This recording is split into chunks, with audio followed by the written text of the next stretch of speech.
boa tarde a todos. Aqui só para saber quem trabalha com Python, quem trabalha com Flask, poucas pessoas. Quem trabalha com nada, né? Só aqui por curiosidade. Então, eu submeti a palestra, mas é uma palestra que eu ando aprimorando ela ao longo do tempo, então é um assunto que eu estudei isso desde na minha graduação, né, na verdade, na época eu tentei ser especialista em alguma coisa, isso foi em 2007, e naquela época era o maldito WSDL com SOAP, né, então tinha Corba, começou com todas aquelas coisas, né, JB2, depois JB3, tudo mais. Então, assim, eu foquei em alguma coisa na época, né, no caso, a inteligência artificial em 2007 era muito vago o assunto e parecia que nunca ia acontecer. E tinha gente, amigo meu, estudando isso e falou assim, cara, isso não tem como acontecer um dia, né? Aí hoje é realidade, né? Ele é especialista no negócio. Eu falei, cara, não tem como eu ser especialista em tudo, né? Então, na época eu foquei em integração de sistemas, foi um acerto bem grande, porque saí da faculdade, saí empregado, depois comecei a ter vários tipos de propostas de emprego, porque eu sabia integrar sistemas, sabia comunicar sistema, e na época todo mundo, na minha graduação, falava assim, cara, você é maluco, como é que você vai fazer isso daí? Eu falei, cara, eu não sei. Vamos comprar esses livros, o que é Web Services, vamos estudando, vamos aprendendo, e ninguém estava muito na vibe. Eu falei, cara, é o futuro esse negócio aí. Então, assim, é um assunto que eu venho dominando há algum tempo, e essa apresentação é um resumão do que eu venho compilando ao longo do tempo. E não só a questão de ser Python, ser Flask em si, mas é um assunto mais introdutório, um overview geral de como que é o conceito, porque agora tem a buzzword do microservices, né? Tipo, até, desculpa o termo, é porra toda service, cara, meio que dá uma irritada esse negócio. Tipo, tudo é service. Cara, não sei, cara. Você entregou a sua atividade? Tá falando de microservices, cara, você não consegue nem fazer a sua atividade rodar. Falando de microservices, que é um negócio muito mais complicado de fazer e orquestrar, né? Então, vou falar sobre isso daí. Aí hoje, tipo, trabalho com tecnologia desde criança. Hoje sou engenheiro de software no Peixe Urbano, trabalho no Peixe lá, e lá não é Python, lá é Scala. E lá tem vagas abertas para quem quiser aprender linguagem funcional. É uma coisa tão simples assim. E aí eu estou com um projeto também, sou arquiteto num projeto de educação chamado Clouds EAD. Esse é Python com Flask, vou mostrar um pouco. E aí o que eu tenho mais assim, de experiência é de desenvolver software e fazer design das coisas, né? Mas eu não sei aquele cara chato que fica falando design só. Não, cara, coda os requisitos funcionais, não funcionais, faz entregar, testa, tem performance, e enfim, aí quem quiser me adicionar no LinkedIn aí também, tá bacana. Aí então, vou dar uma introdução do que é esse assunto, né, de computação distribuída, que no final das contas é uma comunicação entre processos de serviços diferentes, né, processos computacionais que rodam em máquinas diferentes até mesmo. Aí eu vou falar um pouco de Flask com Python, meio que dar um overview geral, que eu acho que já teve até a introdução do Python, mas vou mostrar um pouco tipo, do que eu senti de dificuldade quando eu comecei, que eu não sabia nada. Falei assim, você tem o poder, até fala assim, né, você é livre para fazer qualquer coisa, é um microframework, você cria um arroba lá, .route, tal, e criou um endpoint lá. E aquilo lá nasce uma aplicação. No começo, minha aplicação era um arquivo só. Aí beleza, aí foi criando robustez, aí falou assim, cara, e agora como que eu organizo isso daí tudo? Porque assim, no Java a gente vê que é um enterprise da coisa, né, dividido em camada. Aqui a gente não fica dividindo em camada, a gente tenta modelar de acordo com a gente acha mais viável para o nosso caso, né? Então, assim, vira uma zona. Então, você vai criando bastante arquivo, e aqueles arquivos vão ficando... Aí tem uma pasta com 50 arquivos, aí tem lá um arquivo .py que tem já 10, 20 mil linhas, aí você já não consegue dar manutenção, não acha as coisas fáceis, então, assim, começa a ficar bem difícil. Aí, detalhe técnico, vou tentar falar um pouco do que eu acho necessário para fazer o bootstrapping de uma aplicação A e uma aplicação B se comunicar, pelo menos o detalhe técnico de como isso funciona. Depois, quem quiser, eu compartilho um pouco de código que eu tenho também. Depois, se der tempo, uns slides de sistema distribuído. Então, é uma brincadeira, né? Tipo, quem é pythônico, não sei. Tipo assim, no Python a gente tem aquela coisa, né? Escreve pouco e faz alguma coisa. No Java, não. No Java você escreve aquela pancada de coisa, tipo, e não tá nada funcionando, você não entende nada, né? Então, tem essa briga, essa rixa, né? A minha rixa hoje é o quê? Não é... Tipo, eu sou Java, eu sou Python, eu não sou nada, na verdade. Eu sou o cara que ganha dinheiro com tecnologia, tem que pôr isso na cabeça, né? Então, o que está dando dinheiro, se foca, aprende e põe dinheiro na tua conta, entendeu? Aí o como você vai fazer as coisas da sua vida é o que é o oxigênio das coisas, né? Então, assim, tem que abrir a mente para esse tipo de coisa, né? Mas o que eu gosto do Python é, cara, eu escrevo pouco e escrevo rápido com Flask, entrego coisa, faço deploy todo dia praticamente, então, assim, é muito simples fazer as coisas aqui. E aí uma introdução, hoje a gente vê que, desculpa, vou tossir um pouco, estou me recuperando de uma gripe meio ruim. Então, assim, hoje a gente vê a evolução de arquitetura, né, que é o blocão monolito, que muita gente está nele. Ele não é ruim, na verdade.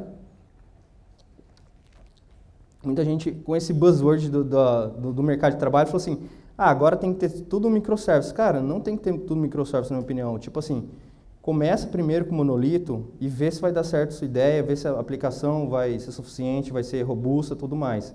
Depois disso, depois disso você começa a tentar entender quais são os contextos de domínio da sua aplicação e começa a focar em coisas que realmente vão condizer com o requisito de performance. Por exemplo, assim, a parte de login não está dando performance, então beleza, então extrai ela para algum processo à parte e faz ela funcionar. Não fica querendo já fazer o microservice já de cara, esses monte de bloquinho que tem aqui, né? Então, assim, aí cada bloco desse pode ser um processo. Tem um processo A, processo B, processo C, processo D. Aqui é a base, né? Então, esse processo tem essa base, esse processo tem a base, e esses dois processos aqui, eles compartilham a mesma base, né? Então, assim, a gente pode ter esse nível, né? De um processo ter a sua própria base e até as bases compartilhadas, porque é o que acontece. Aqui, no caso, a base, como é uma base única, se tiver muito output e input, pode ser que o gargalo seja o disco da base, né? Então, assim, e se não tiver em cluster essa base aqui, pode gargalar o processo de escrita e leitura. Péssimo. Então, aí o que a gente tem de introdução, né? Então, o conceito de microservice, ele nasceu em 2014, então ele é um estilo arquitetural. Ele é uma forma de definir como que a aplicação vai ser implementada e desenhada. Aí é um conjunto de pequenos microserviços que a gente divide em processos individuais que eu falei. Então, assim, cada serviço baseado no seu contexto vai ser comunicado através do protocolo HTTP. Então, isso é o que a gente chama de REST API. Aí o content type da requisição pode ser qualquer coisa, né? Hoje a gente vê que o JSON ele é predominante no mercado porque é muito simples de escrever e leve. O que a gente vê também é o desenvolvimento baseado em capacidades de negócio. Então, por exemplo, assim, eu tenho um módulo de login, de autenticação e autorização, eu vou separar ele em um processo. Eu tenho uma parte de, sei lá, de controle de estoque, vou separar ele em um outro processo. Então, é baseado em capacidades de negócio que eu vou dividir os meus processos ali. O deploy tem que ser independente e automatizado, que é o quê? Tipo assim, tem que ser rápido, né? Hoje a nova onda por exemplo, a gente vê que quando a Agile nasceu o Manifesto Ágil, né? Então, assim, a gente tinha lá o Scrum, depois veio o Kanban, veio o Lean. Hoje o Agile prega o DevOps, né? Que você é o cara que vai entregar rápido. Então, assim, tem que estar automatizado as coisas. Gerenciamento centralizado mínimo, então, assim, eu tenho que ter um mínimo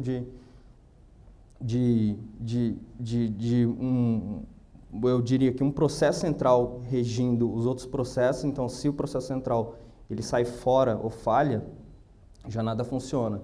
E projeto resiliente e design evolutivo, que eu sempre tenho que pensar que o meu software vai evoluir e, por exemplo, assim, quando eu começo a ter muita interdependência entre os processos, começa a ficar o quê? Eu tenho que, ou eu vou juntar os processos, ou eu vou refazer os processos A e o processo B, rodando em tecnologia diferente. Então, assim, eu tenho que ter isso daí em mente, porque se um A faz muito request para o B e o B fica fazendo request para o A, então, assim, vou ter que juntar os caras aí. Aí, uma referência do Martin Fowler, que esse link aí é um link gigante, na verdade, né, que você entra lá, não tem fim, e, assim, demora meses para você começar a tentar entender o que ele está falando. E aí tem um livro também, A Arte da Escalabilidade, que aí tem 3 dimensões de como escalar aplicações, né? Que é na horizontal que eu faço a duplicação, na vertical que eu faço a decomposição, igual eu falei, de processos, né, baseado em contexto de negócios. E a dimensão de profundidade é eu particionar minha base, que é o fazer o sharding de base, né? Hoje quem faz muito sharding de base é Facebook, Instagram, eles fazem sharding. Dependendo do ID do usuário, por exemplo, eu redireciono para uma base A, para uma base B e assim por diante. E cada base está rodando em um servidor dentro de um cluster. E aí, um briefing, né, de como que eu acho que uma arquitetura moderna tem que ser. O design tem que ser simples, mas não simplista. Então, assim, na minha opinião, se você estiver inventando muita moda ou fazendo muita coisa que começa a ficar complexa, não é o caminho certo. Tipo, complexidade não é o nível de tipo assim, puta, eu sei pra caramba, eu sou foda. Cara, você escreve código complexo, você é um desenvolvedor ruim, na minha opinião. Muito ruim, sabe por quê? Os caras mais foda que eu conheço escrevem código simples. Por quê? Porque é simples de entender, simples de manter, roda perfeitinho, não tem tanta volta, sabe? Não tem justificativa em cima, eu fiz desse jeito porque, cara, eu não quero saber. Tipo, dá uma linha lá simples, eu consigo ler e boa. É isso que prega. Então, assim, os caras bons estão escrevendo código simples. O modelo de comunicação a gente vê hoje que é síncrono e assíncrono, né? O síncrono ele prende requisição, enquanto não tiver resposta do servidor, a tela fica presa lá, o processo fica preso, né? O request fica preso. O assíncrono não, mandei para o servidor vai lá e processa tudo mais. E aí, quando tiver o processamento pronto, ou ele me notifica ou eu vou lá de tempos em tempos, vou consultar como que está o status daquilo lá.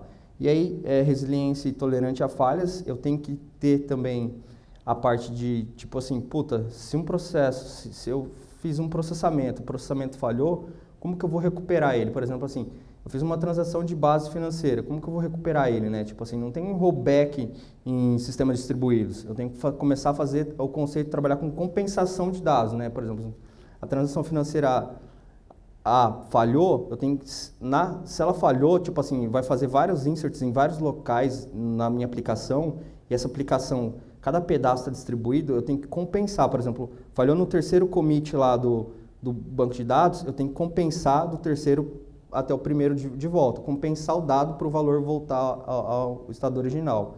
E aí a gente vê a parte de cloud computing heterogênea também, que hoje dá para se trabalhar muito bem com a AWS, o Azure e o Google Cloud Computing. Hoje, na minha opinião, está compensando trabalhar com a AWS e Azure, né, que está com os planos legais lá. Persistência poliglota, né, que a gente vê que a gente consegue persistir o mesmo tipo de dado, ou até mesmo dados diferentes em vários tipos de mecanismos de banco de dados, né, relacional e não relacional, e até mesmo cache e tudo mais. Múltiplas linguagens de programação, então assim, hoje a gente não resolve só o problema com linguagem de programação Python, a gente começa a misturar as coisas, né, tipo, se eu tenho, sei lá, um sistema de autenticação e autorização em Java, por que eu não uso ele e uso o resto que eu tenho em Python, por exemplo? E qualquer dispositivo é conectado à rede, que quer dizer o quê? Tipo assim, hoje a gente vê que não é só o browser que está conectado numa aplicação web.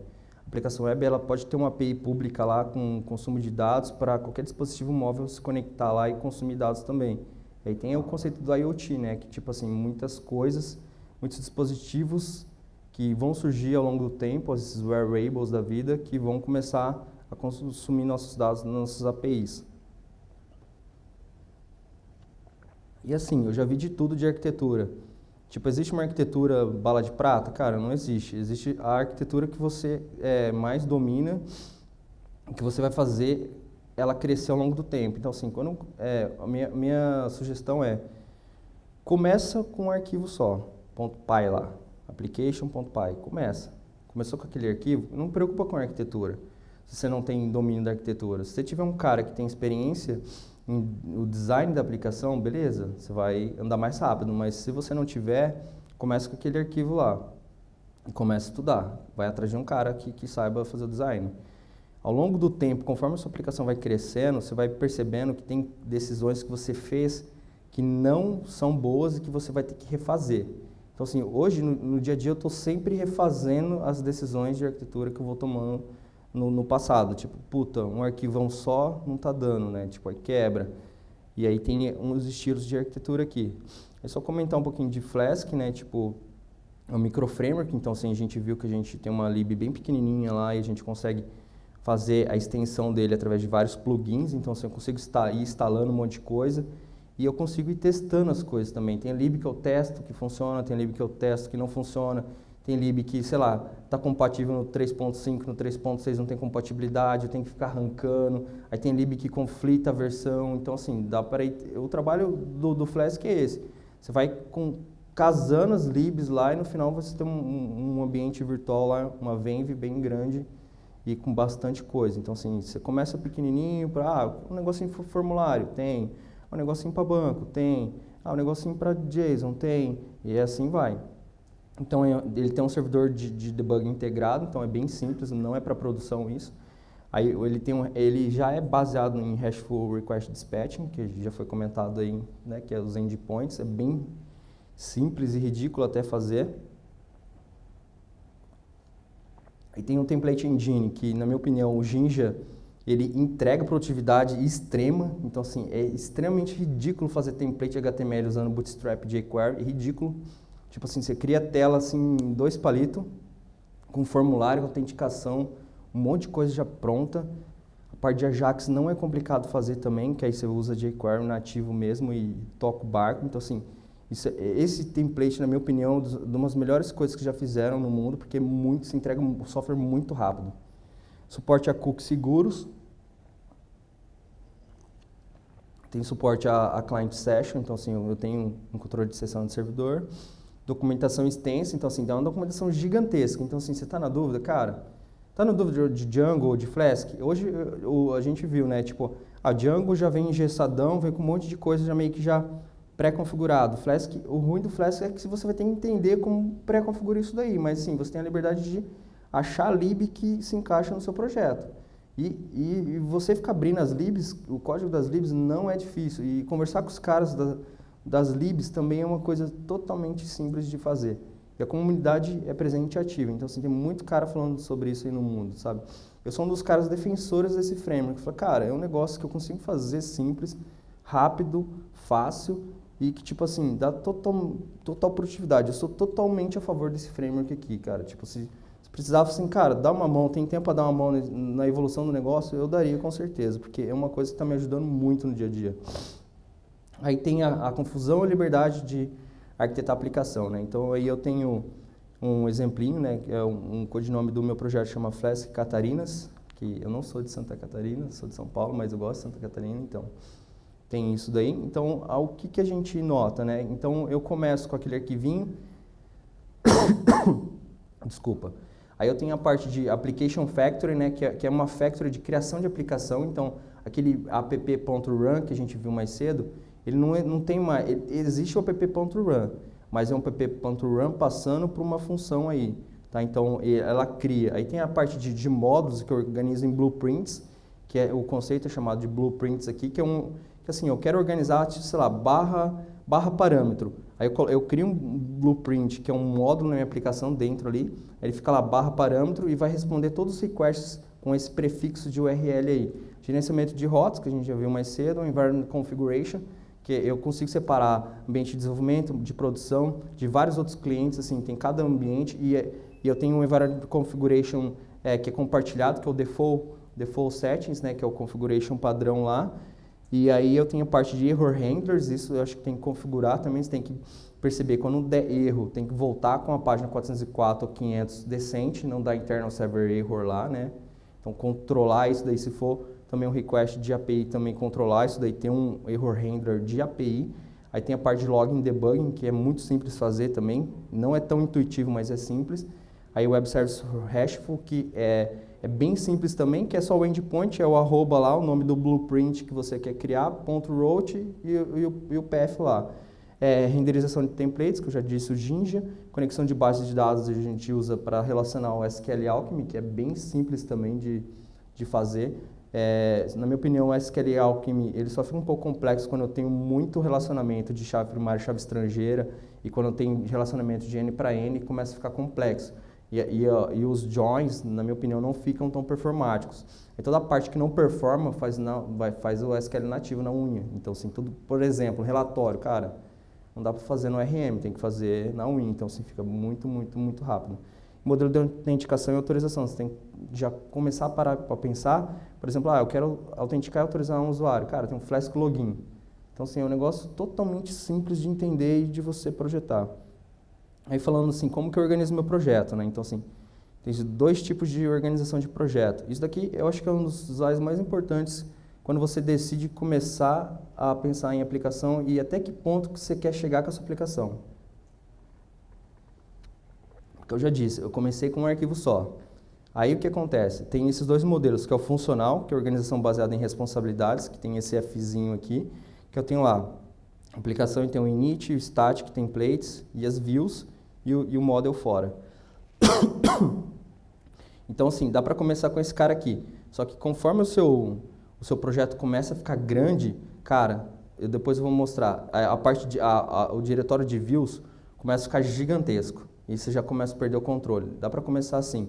Aí tem a parte divisional, que é dividido em módulos mesmo, que aí tem lá o módulo de admin, só que fica replicado os arquivos, né? Tem lá init, views, o static template. Então, para o admin, eu tenho lá os arquivos estáticos, a parte de template, que é o HTML em si, o views, que é os controles de rota, que estão roteando aí, que estão recebendo os requests, e o init é alguma coisa de configuração que eu queira subir dentro do meu próprio módulo. Então, assim, na minha opinião, dá para começar com funcional. Só que assim, se você já vê que a sua aplicação, 1 hora, você já deu 2 anos de aplicação, a aplicação está gigante, você começou a refatorar um monte, você já está num ponto de ir para divisional. Hoje, na minha opinião, se tem percepção que o projeto vai ficar grande, cara, vai para divisional, porque você vai ter que refatorar. Eu estou no processo de refatoração hoje, de passar do funcional para o divisional, porque eu já não estou dando mais conta de manter. Porque, igual eu falei, às vezes chega um arquivo .py lá com 10, 20 mil linhas. Cara, tipo, beleza, 10, 20 mil linhas tem o search, mas, cara, fica dando search toda hora, entendeu? Tipo, não tem como ficar colocando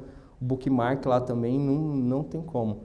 E aí, aqui tem um site bem interessante, esse Explore Flask, na minha opinião, é uma das portas de entrada para o Flask. Então, assim, o Flask lá, tem o site do Flask, beleza?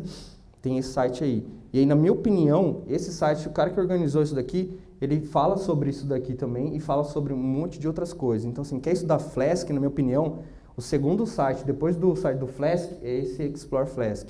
Porque lá vai te dar muita ideia de como que ele pensa e de como você pode pensar e organizar a sua aplicação também. E aí você começa a discutir com os caras assim, puta, cara, realmente faz sentido fazer isso daí.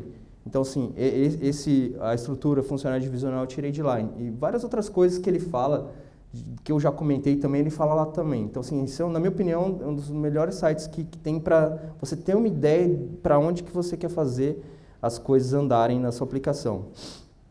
E aí também, tipo assim, puta, como que eu faço agora o deploy, né? Tipo, como que eu configuro? A minha pergunta também, tipo, terminei a aplicação lá, aí eu vi lá que o servidor próprio de debugging não dá para fazer na prod. Então, assim, como que configura o negócio? Tipo, a documentação, muita gente tem documentação, mas a documentação começa a ficar confusa, porque tem gente que faz de um jeito, tem gente que faz de outro.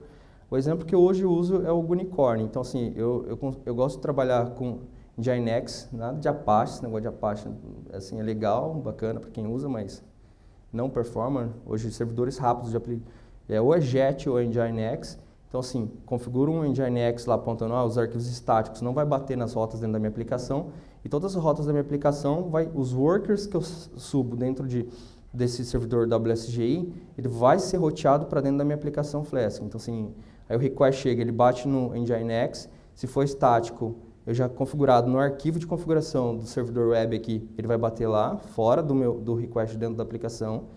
Aí o Nginx vai fazer um proxy reverse para dentro do Unicorn, o Unicorn vai ver qual que é o worker que vai processar aquilo lá, e daquilo lá vai para dentro da minha aplicação. Aí a minha aplicação vai ver, existe esse endereço que estou requisitando? Se existir, beleza.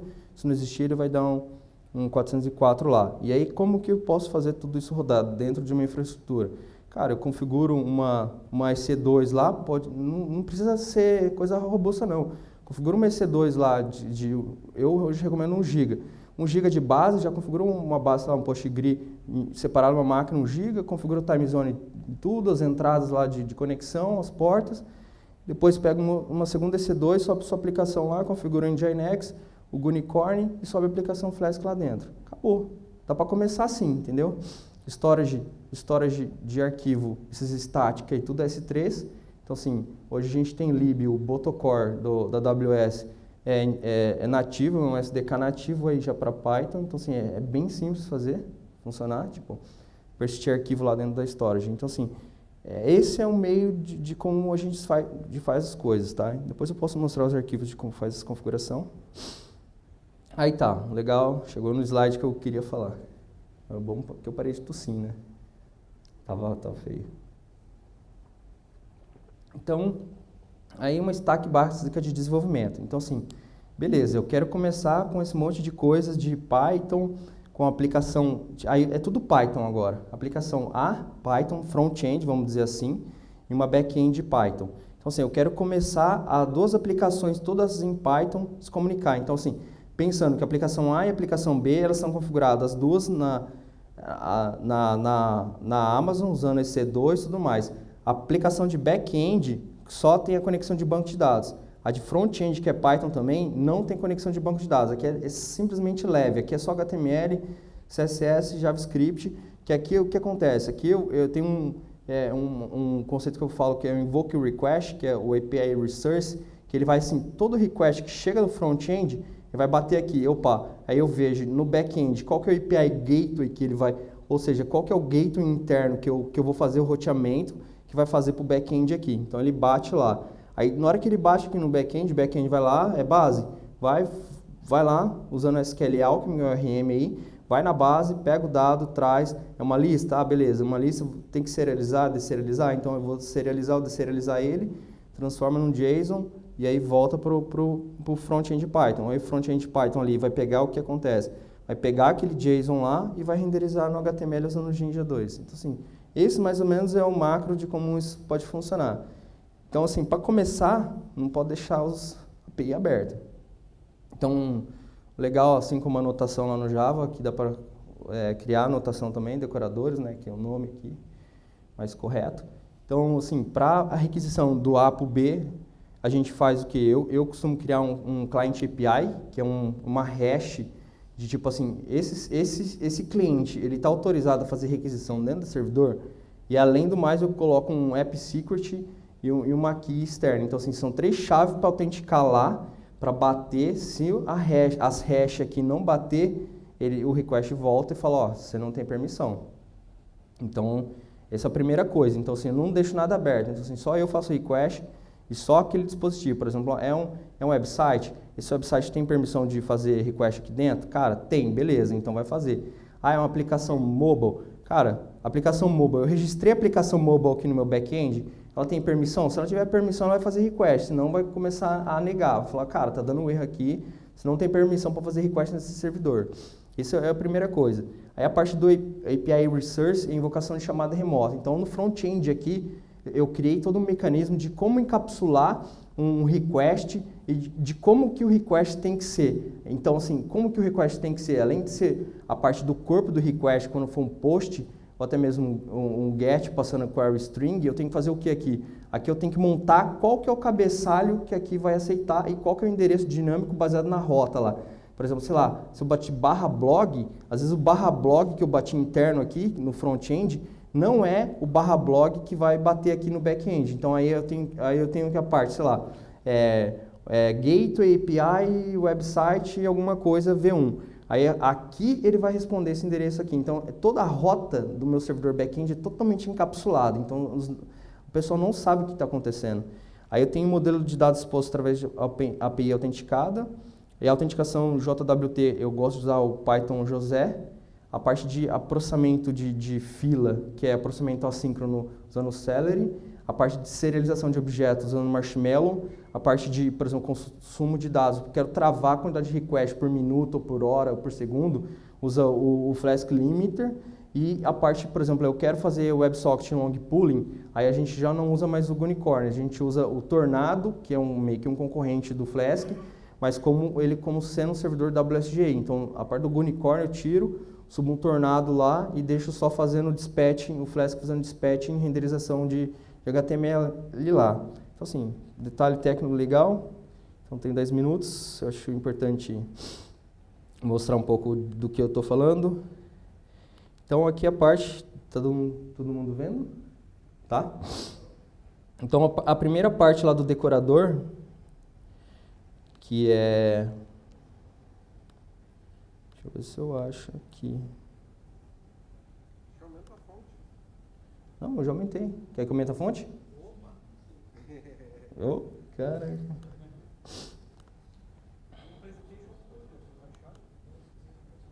Aumenta a fonte aqui. Melhorou? Então, aquele decorador que eu falei de Required API lá, que monta o cabeçalho da coisa, é esse primeiro cara aí. Então, assim, você coloca... Eu criei da minha cabeça, né? Então, assim, eu tenho o primeiro lá, o primeiro cara que vai checar é o Provider Signature. Então, assim, cara, esse cara, o Provider tem que estar já com uma hash boa. Aí tem o Client Secret API Key. Então, assim, vem do header lá pra mim. Aí, opa, se bateu as chaves, ele vai fazer o quê?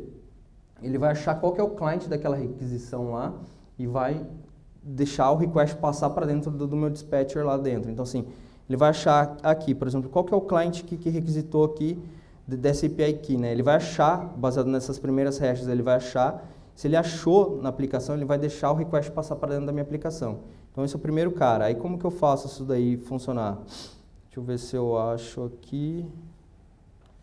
Aqui eu tenho... Aqui eu tenho um exemplo de autenticação aqui.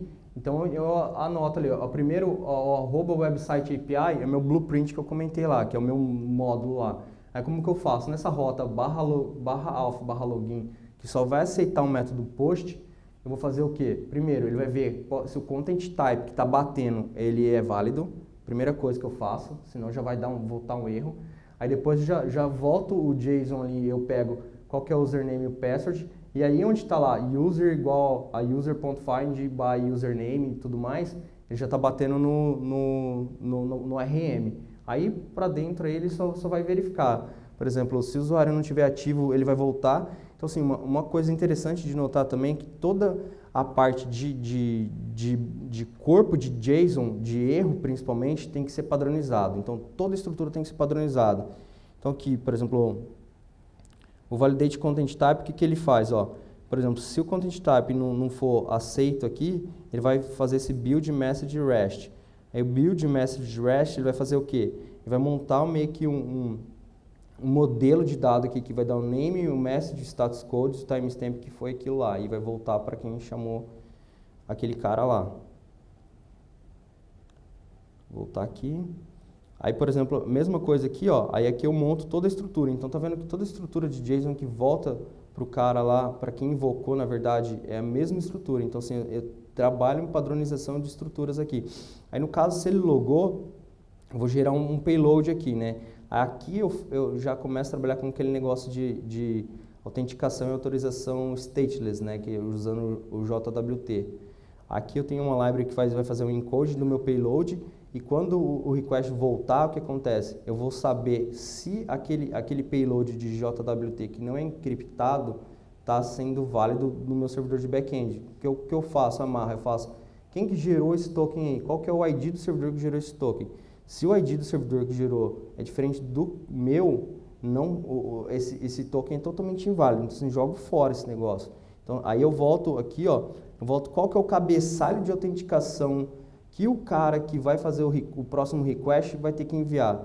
Aí o que acontece? Aquele invoke request lá, a parte de como estrutura a questão de autenticação e autorização, está nesse exemplo aqui. Esse aqui é o front-end, na verdade, né? Então, assim, front-end, ele vai fazer aqui, por exemplo, eu quero fazer um login. Então, o authentication vai mandar os dados de usuário.